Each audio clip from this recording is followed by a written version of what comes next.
to be back with your thrilled to be back with your congregation and your people. And even though my specialty is Israel, and I hope all of you will come and visit soon. My wife and I both worked for NIFTY, which is the Reform Movement, Youth Movement, traveling with teens, and we've been to Prague many times. I really love Prague. It's a great place, great beer, the food so-so, but very nice people, and just a great, really beautiful city, and lots of great Jewish stories as well, which is one of the main reasons that we're visiting today. So without further ado, you guys don't really need to see me. That's less interesting. Let's fly over to Europe. So Prague, or the Czech Republic in general, is smack in the middle of everything. Here's a map of Europe. You can see Prague is here in the middle over here. This is basically where the Czech Republic is, bordering with Germany, Poland, Austria, right in the middle of everything. And really, before it became the Czech lands, it was really known as, you see the blue over here, Bohemia and Moravia. Those are really the two areas that became the Czech lands. Bohemia, as we know today in American English, someone who's a Bohemian has a slightly different connotation, but Bohemia and Moravia were the areas that became what today is known as the Czech Republic. You probably know, some of you maybe remember Czechoslovakia, because the Czech Republic and Slovakia used to be under one state until basically till the fall of the Soviet Union, and then things sort of divided into the smaller states that they used to be in the past. So the Czech Republic and its capital, the city of Prague. So let's head into Prague. I thought I made this, there we go. So Prague, I'm going to stop the picture here, because like every important city in Europe, there's a river in the middle, the Voltava River. And the river, of course, provides life, water, and this is where all of this basically starts. Lots of really interesting and very cool areas to explore. One of the places that I want to start at, and I think it's 3D, if not, I'll make it 3D. Oh, okay, is the park up here, which is basically the park where this used to be in the turn of the 20th century, there was a World Fair. And what they built here is a model Eiffel Tower that you can go up and see some beautiful views of the city. Here's the Eiffel Tower. You can actually come up here. It's a great place to sort of understand the lay of the land, as you can see over here. This is one of the famous landmarks in Prague, which we'll talk about today. And we won't deal only with the Jewish side, but also with how the Jews related to the population around them. This is probably one of the most famous pictures of Prague, the cathedral, St. Vitus Cathedral, and everything that you see here is the castle complex of Prague. The castle in Prague is the largest in Europe, comprised of lots of different buildings. And today it's where the president and other government offices sit within the city of Prague. Beautiful gardens, so it's a great place to start and to see the view. Let's go back.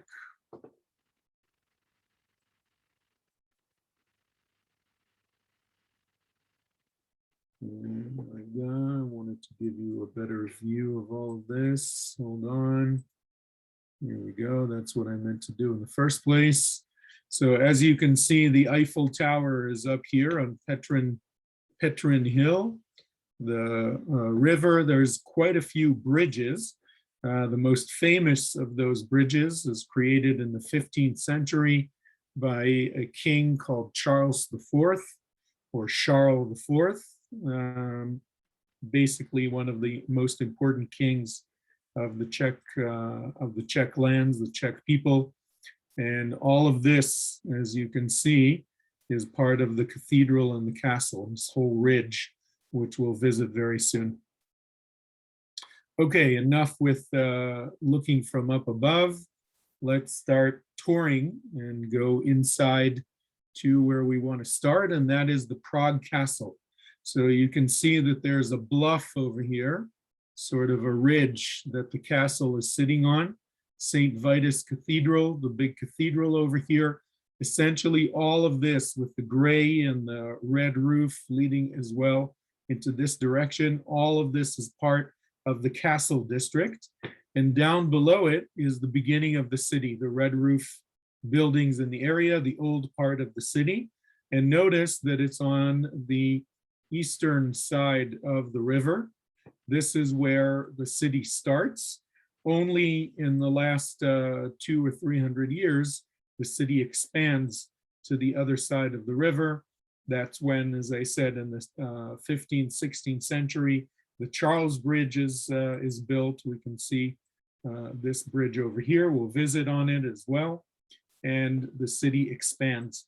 One of the important points that I want to make over here, the fact that I wanted to point out where the city starts, is the fact that the Jewish quarter is actually on the other side of the river. Okay, why is this important? Because in many cities in Central Europe, by the way, they don't like to be called Eastern Europe, they're Central Europe. The Jews were not allowed to live inside the city. So the Jewish quarter is essentially over here on the other side of the Charles Bridge. It's basically in this area because the Jews were not allowed to live in the city. Sometimes during the history, they were allowed into the city to trade and to work during the day, but most of the time lived on the other side of the river. And you see this in Warsaw and Krakow and in many other cities from the Middle Ages and during those time periods. Eventually, as you can see, the city expands and the Jewish quarter today is part of the center of the city, but definitely starts out as a different part of the city. You'll see also that the central square of the city later on moves into this area as well on the other side from the castle. And with the expansion in the 15th, 16th century, the city becomes also on the other side of the river. If you've been to Budapest, you probably know that there's Buda and Pest. I'm just giving that as an example. It's really two cities. Buda is where the city starts. Pest is the other side of the Danube River that eventually is where the city expands to as well. And the Jewish quarter is on the other side of the river also, as basically people the Jews were not allowed to trade and not allowed to live inside the city. All right, so let's start with the Jewish quarter known as Yosefov. Yosefov or Josefov. Now, not named after Joseph from the Bible, but rather after a man named Joseph II. Joseph II was the Kaiser of the Austro-Hungarian Empire, who basically understood that a kingdom is no longer what the people want. And he creates a parliament. He allows people to have citizenship. And Jews, this is the early 1800s, Jews are allowed to have citizenship as well. And because of that, and the fact that they became citizens of the Austro-Hungarian Empire, the Jewish quarter is named after Joseph II, or Yosefov. So we're going to walk in here and visit.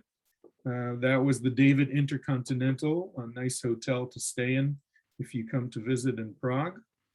And here we are entering into the Jewish quarter. There's some pretty cool buildings over here. I like to always point out this building. You'll even see a Star of David up here. Where's the Star of David? I know it's here somewhere.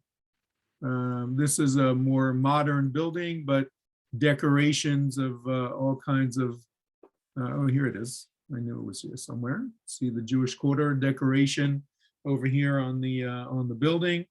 But we're going to walk in and visit one of the most famous of the buildings. But before that, I want to emphasize that Prague was not bombed during World War II, which meant that Hitler really liked it as a place to come in and spend his summers and vacations. So he basically told his army not to bomb Prague. Don't forget that Czechoslovakia was annexed to the German Reich already in 1938, November. So before World War II actually starts. And because of that, Prague remains in very good shape. A lot of the buildings that you see are about 200-300 years old, lots of Baroque style and other very cool stuff. And beyond that, what really is preserved in Prague and makes it almost a Jewish Disneyland, and I say that fondly, is the idea that Hitler wanted to create a museum of the extinct exotic Jewish people. He designated Prague Synagogues as the place to make this museum. And because of that, he ordered all of his troops that all of the gold and silver and artifacts from synagogues, Torah scrolls, and other important pieces from synagogues around Europe were shipped by train to Prague and stored in the Prague Synagogues.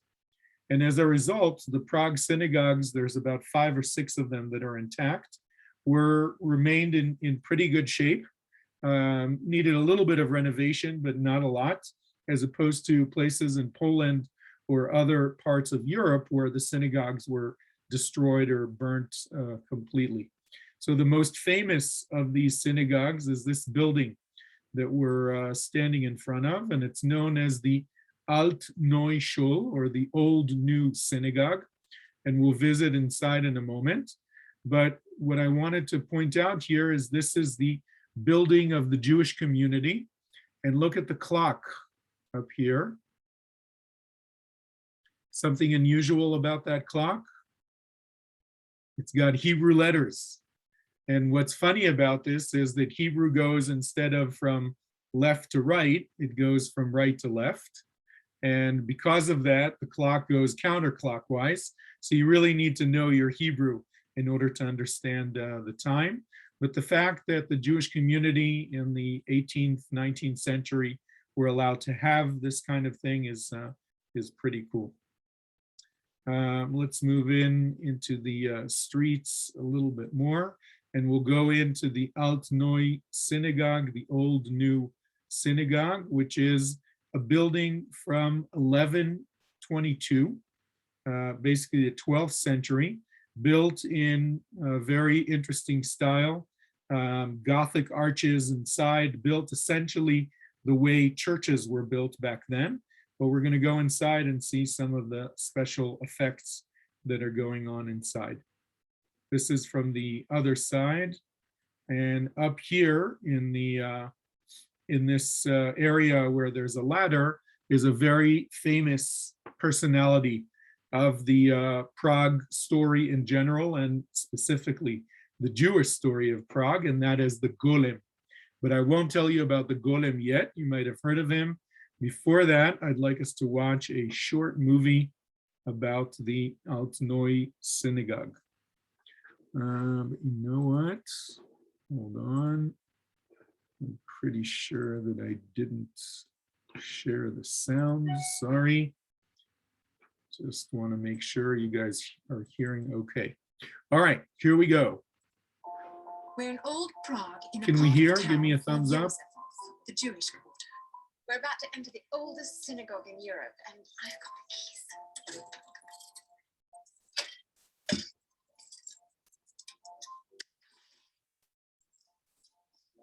So notice she walked down from street level to the Old New Synagogue came to life in 1270, and generations have found wisdom within these walls.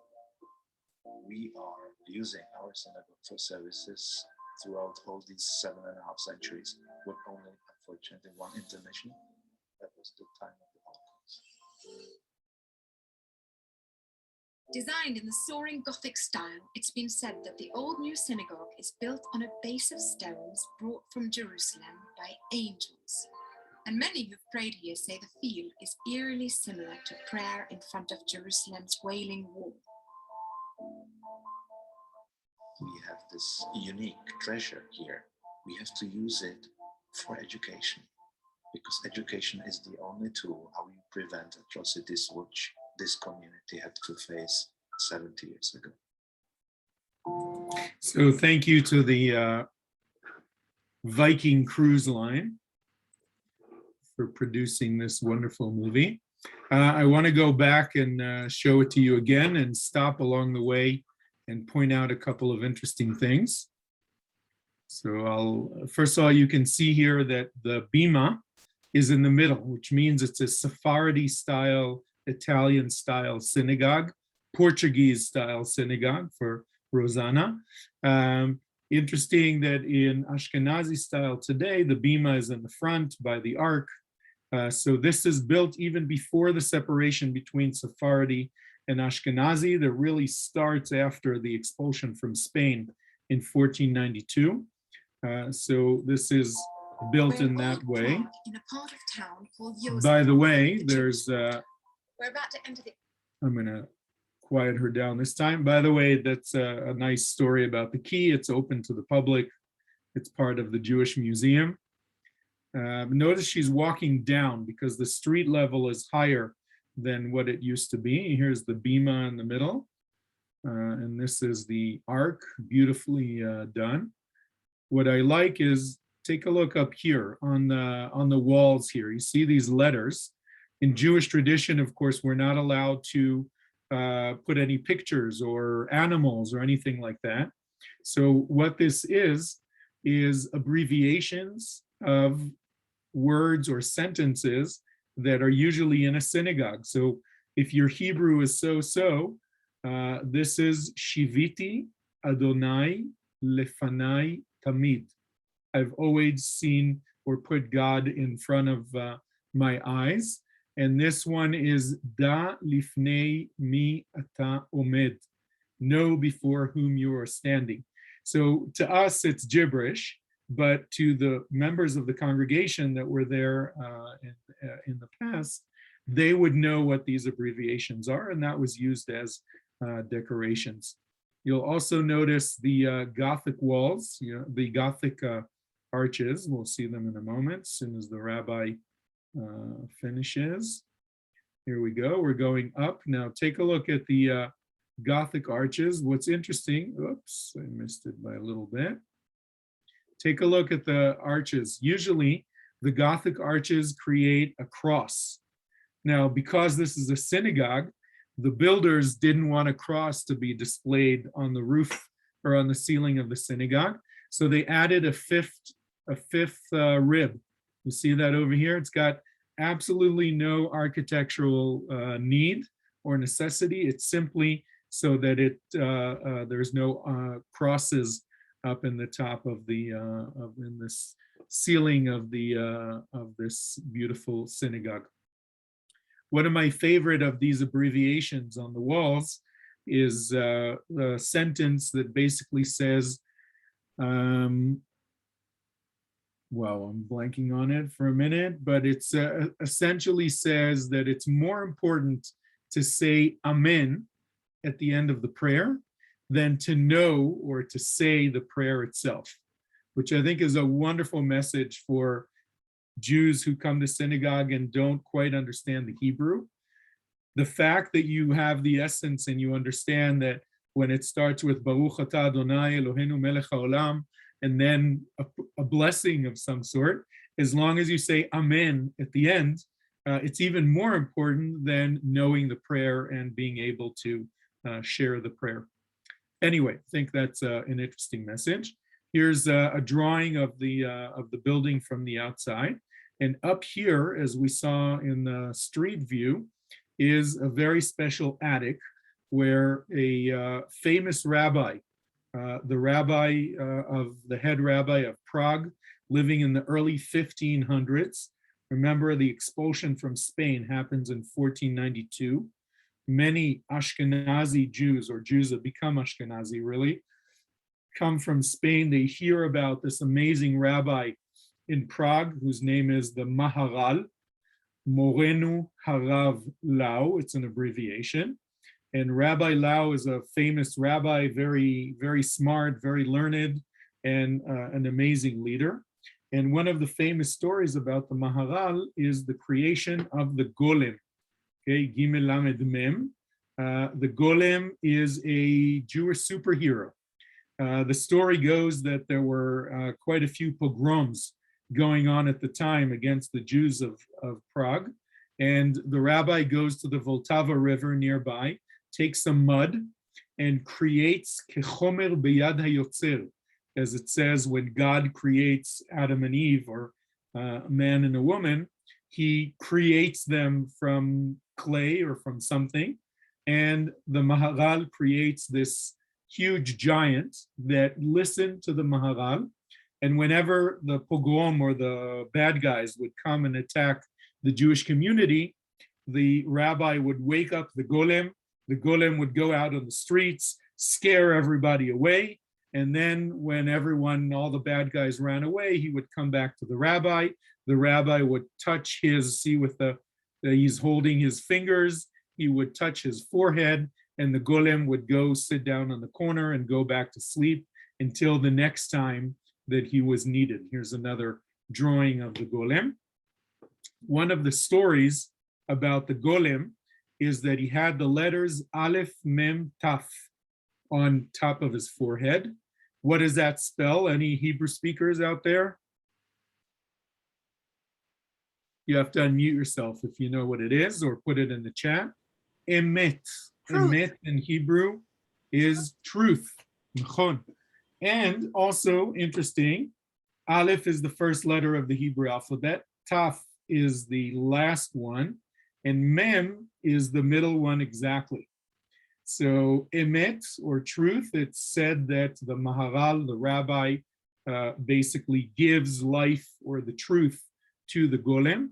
However, the plot thickens, the Maharal passes away, and now there's a pogrom against the people, and the rabbi that took over is trying to get the Golem to help. He wakes him up, but then the Golem goes out of control. The rabbi, the new rabbi, is not able to control him. He tried putting his finger on his forehead, didn't work. Eventually, he convinces the Golem to come back into the attic up here. And since then, the Golem is sitting there waiting for the next great rabbi of Prague. So that's the story of the Golem. By the way, the folks in Prague, the Czech people in general, see the Maharal as a famous, important Czech personality. In fact, this statue is outside the city hall of the city of Prague. Everywhere you go, you'll see little statuettes of the Golem. It's on t-shirts, and the Golem and the Maharal are basically Czech symbols. They are Jewish, and everyone does acknowledge that they're Jewish, but the Czech people see them as sort of national heroes. Anyway, that's the Alt Neue Schule, the Old New Synagogue. Moving along, as part of the Prague Jewish Museum, as I mentioned before, Hitler had this idea of creating a museum for the extinct Jewish people.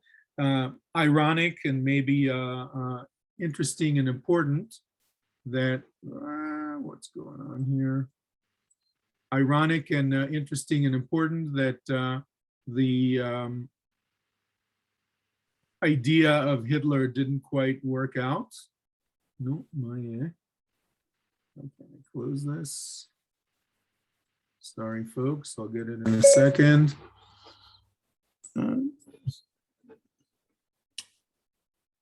Technology is great until you have to use it. No.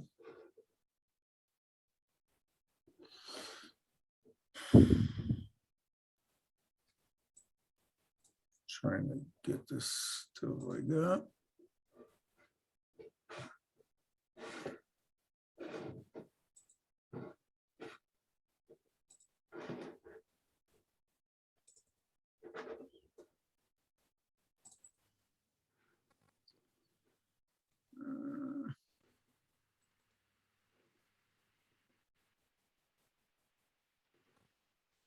All right, no, still here.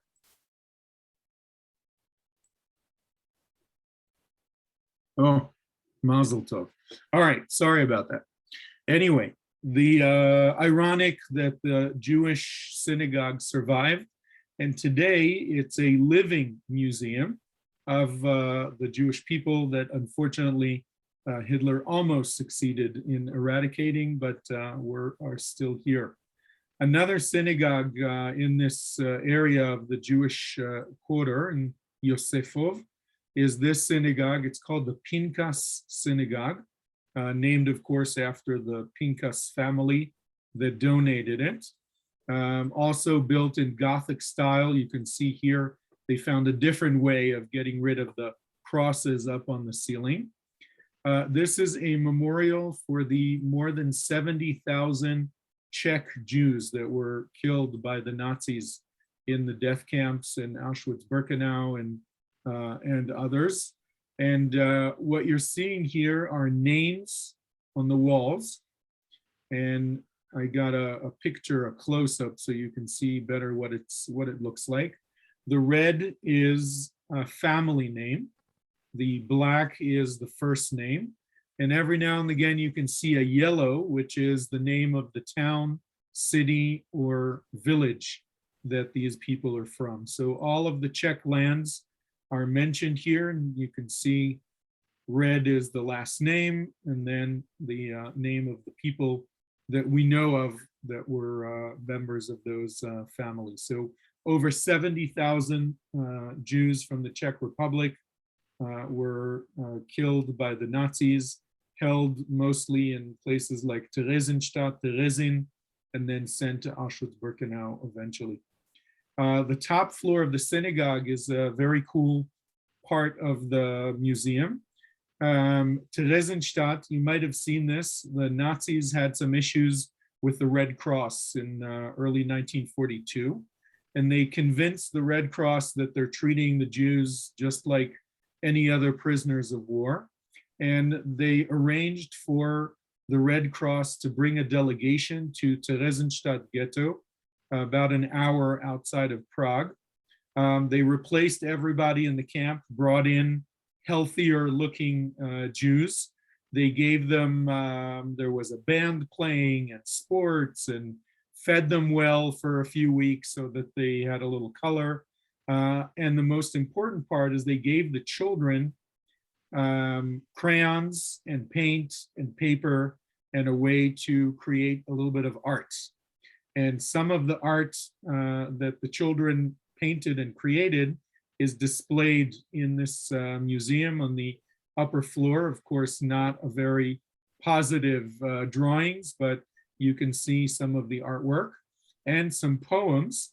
The most famous is this one that I'm sure you are familiar with. I'm not going to sing it because it's a very difficult song to sing, but The Last Butterfly, basically written in Theresienstadt by Pavel Friedman, and became a very famous song that we sing on Yom HaShoah and Holocaust Memorial Days.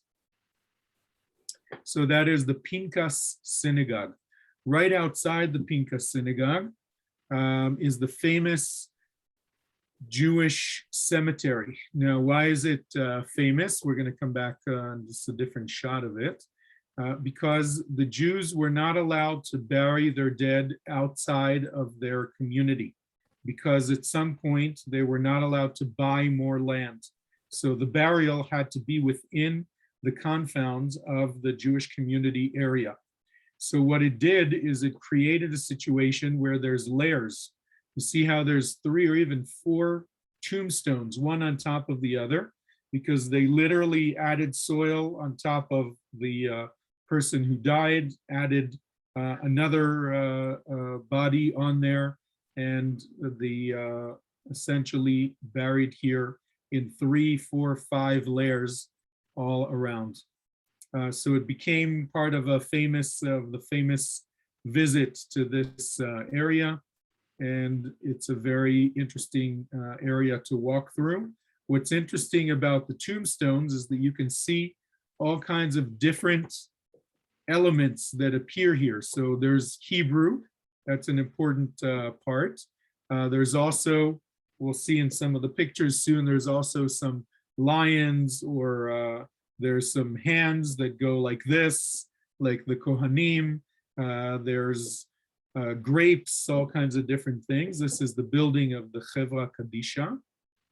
Unfortunately, some of the tombstones were destroyed, so there's an entire wall where they took pieces of these tombstones that were destroyed for various reasons, whether it's in pogroms or by forces of nature, and put them on the wall so that they can be remembered as well.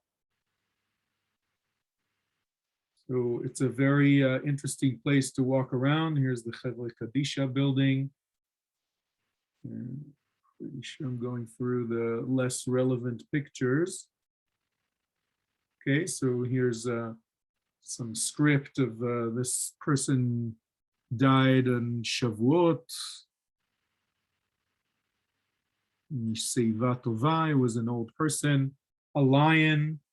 By the way, Harav Lau, Rabbi Lau, means Leo. Lau means lion. So Rabbi Lau, you'll see his tomb in a moment. And we have a picture of that over here. This is the tomb of the famous Rabbi Lau. You can see there's a lion in the middle.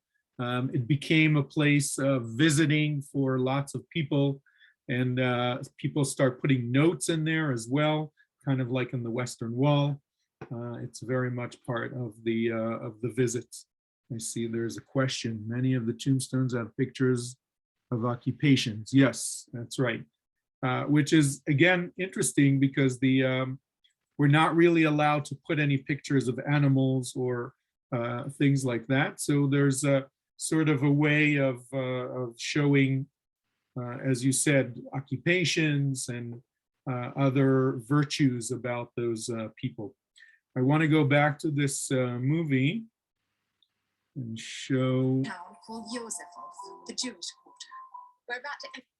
We'll show the part about the cemetery. Education is the only tool how we prevent atrocities which this community had to face 70 years ago.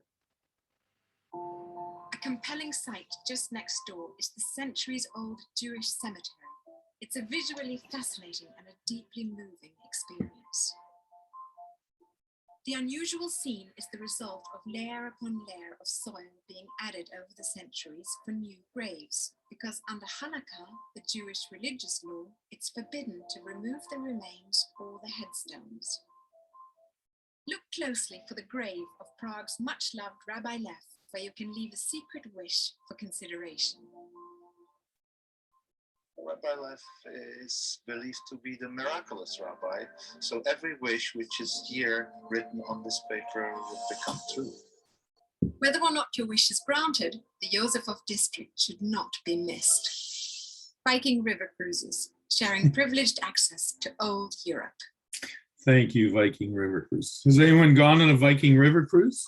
Sounds kind of exciting. Anyway, let's continue our tour. Is this stone of the Maharal? Yes, Rachel, the one I showed before is the tomb of the Maharal.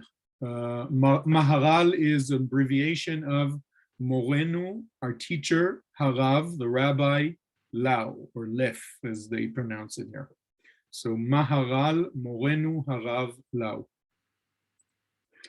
Excellent. Moving forward from the cemetery, we'll visit the Klausen Synagogue, which is another one of the synagogues nearby. Again, as I said before, there's about 5 or 6 synagogues that remain intact.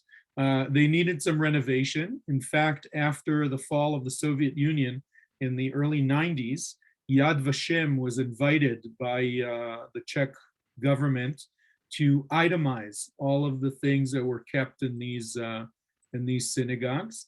And the Klausen, where we are now, became a display and a museum explaining Jewish life cycle events. So you have a section about Purim, and a section about the Torah scrolls, and a section about Shabbat, and so on. Beautiful arc and different styles. So this is the Klausen Synagogue, again, one of the many that were left. One of my favorites, there are two synagogues that are in what's known as the Moorish style. Take a look at this beautiful building. It's known as the Safari Synagogue. And what's really cool about it is the inside is absolutely spectacular. We're going to go inside in a minute virtually. Lots of gold leaf and beautiful decorations. And what's really, I think, kind of the sign of the time, this is a synagogue that belongs to a movement called the Neology Movement. I don't know if you've heard of them. They're still in existence, mostly in Europe.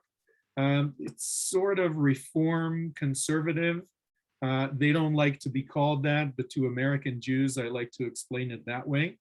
They're somewhere in the middle between reform and conservative. And their prayers are mostly in Hebrew. They separate between men and women, even though the mechitza is along the middle rather than the women in the back and the men in the front. But neology, when you think about what it means, neo, new, logi, or logus, body of work, or a knowledge, Torah. So almost like the new Torah. So take a look at these. I don't know if you can see it here. This is the 10 Commandments, but instead of Aleph, Bet, Gimel, Daled, Hey, it's in Roman numerals, which I think is a great way to sort of explain the dichotomy between the new neology, the new Torah, or the new knowledge, or new Judaism. Franz Kafka. Franz Kafka is a famous Jew that didn't really consider himself Jewish, but lived in Prague. Also very much a pride and joy of the Czech people. And this is a statue of Kafka right outside the Safari Synagogue. And it's just going to go through some of the pictures. Beautiful artwork, also part of the Jewish Museum. So there's some stuff on display here. Many rimonim and keter Torah from around look at this spectacular, beautiful decorations, gold leaf. Because it's sort of reform conservative-ish, we have an organ in here. It's also organized and basically looks very much like a church on purpose. Just like Reform Judaism, the traditional Reform, the idea was to build a house of worship that is similar to our neighbors. So all of these places have an organ up here, and basically there's bleachers over here. Fortunately or unfortunately, this building is being renovated now. They started renovating just before COVID started. I was here during the last services that they had on a Shabbat, on a Friday evening. Let's see if we can go upstairs. Very good. Again, really beautifully done. Very impressive. Here's a view of the organ. It's a very heavy picture, so it takes a few seconds to adjust. And I don't know if any of you have been to a traditional Reform service, but even today there's a choir and an organ and all of those things. Beautiful. All right. When I was there in 2010, it was a wonderful concert.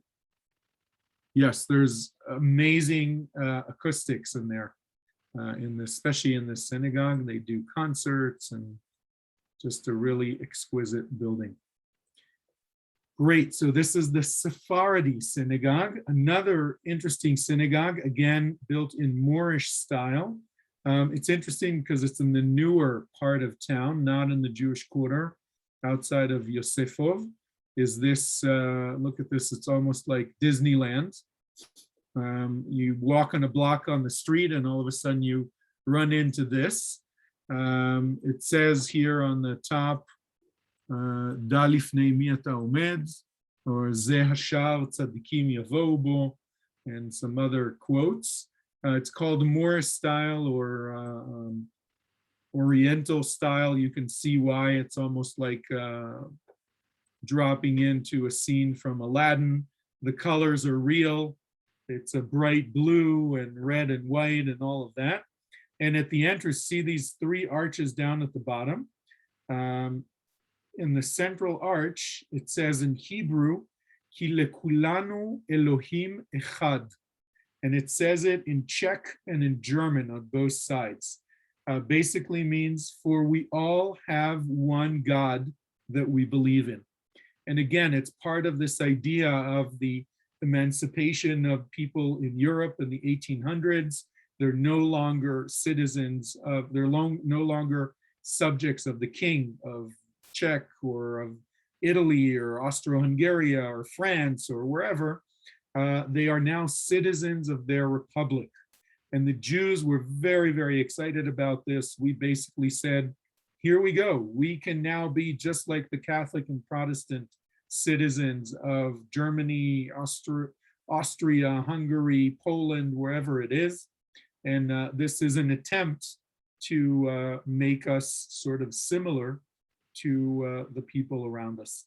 And that was the concept, by the way, of Reform Judaism in the beginning, and the Neology as well. They're not a Zionist movement at all. They believe that Jews can live comfortably in the countries as basically citizens of the countries that they live in.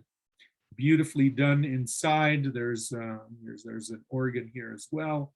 There's 3 floors to this building. Really a beautiful area. There's a Reform congregation that uses this building.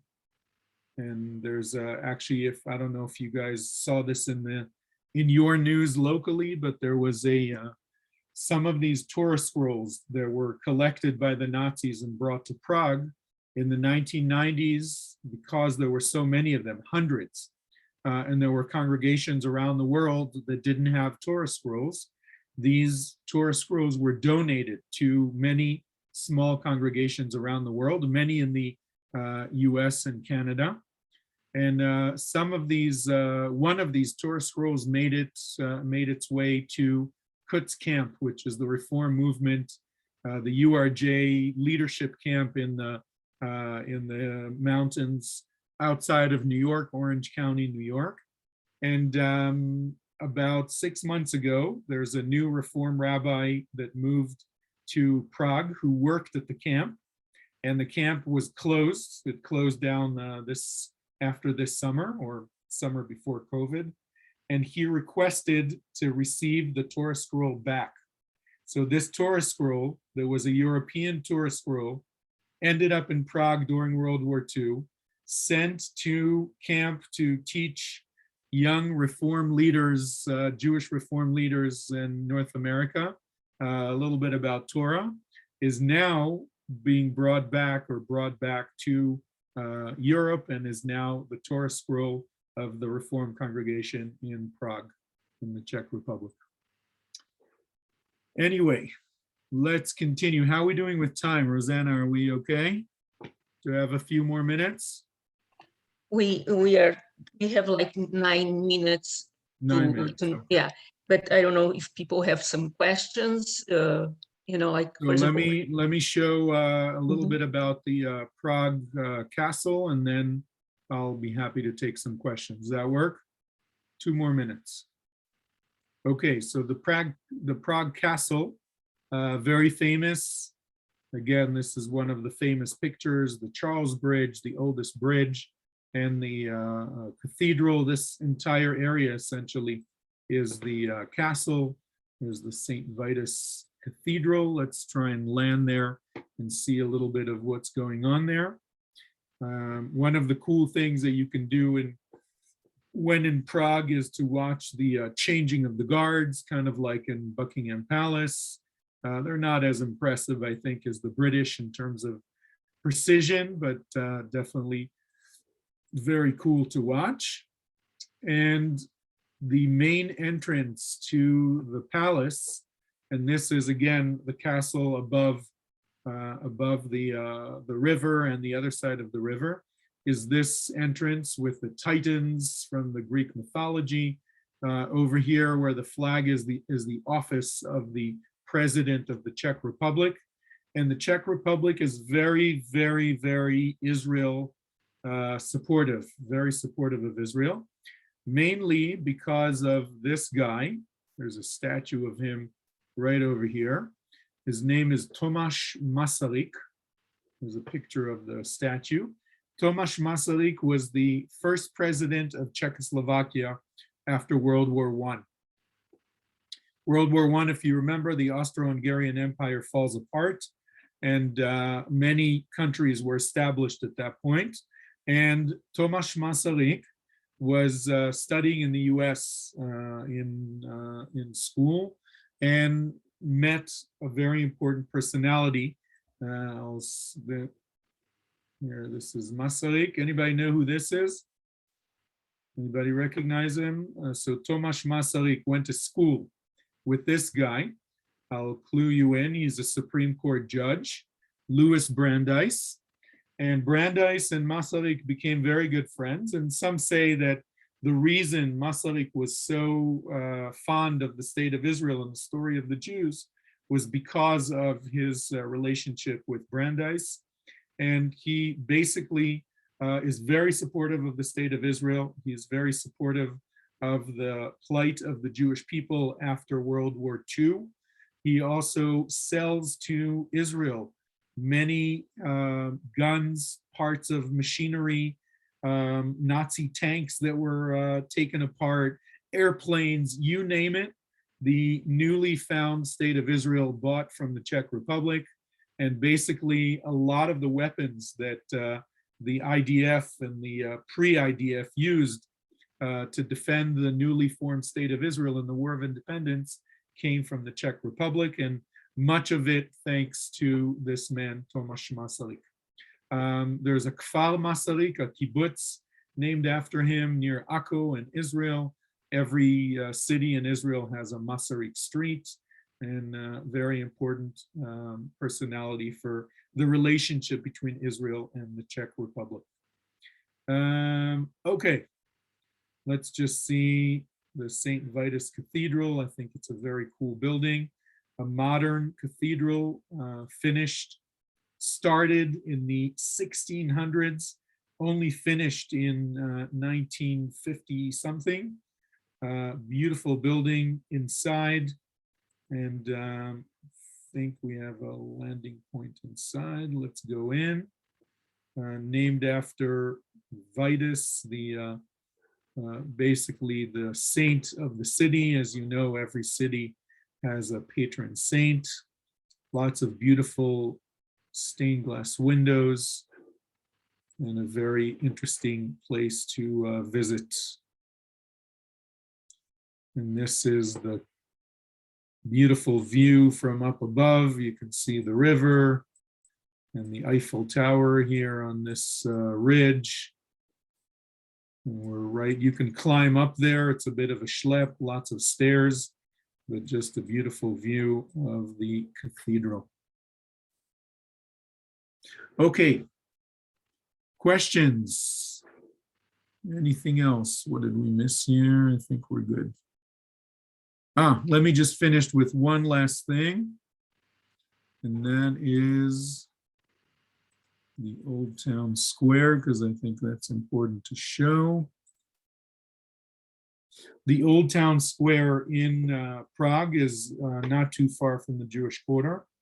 It has a very famous clock tower, and this church that is known as the Tin Church, T-Y-N, I think it was the inspiration of Walt Disney's castle when they start their theme kind of thing. But this is the center of town, lots of coffee shops, restaurants, a very cool place to hang out. And the claim to fame, of course, is the clock tower. Every city in the Middle Ages in Europe had a clock, basically a way for the city to show the world that it's up in the technology of the time, was displaying a clock. And for the Prague clock, it was extra special, super duper, not just a clock, but rather an astronomical clock. So take a look at this. It shows the time up above, but here you actually have the zodiac. And this clock over here is very, very sophisticated. It shows the moon, if the moon will be a sliver or growing. It shows the different constellations, the different times of the year. Really fascinating astronomical clock. And again, it's a way for the city to show the world that it's a very sophisticated and complicated in terms of the technology. One of the first universities in Europe, the Charles University, is in Prague as well. And last but not least, where is that?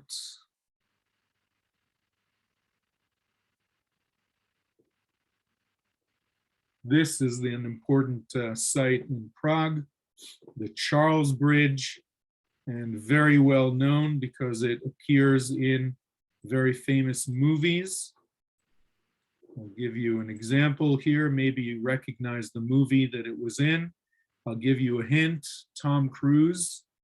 The beginning of the movie is here on the bridge. Kind of looks like this too in the movie. Mission Impossible, the first movie in the series, is filmed right here. Remember the beginning that he goes to a reception at the American Embassy, and then his boss gets shot and falls off the bridge into the water. This all happens here on Charles Bridge, filmed on location here in Prague. Okay, now I'm really going to stop and happy to answer any questions. I hope you enjoyed our feature presentation.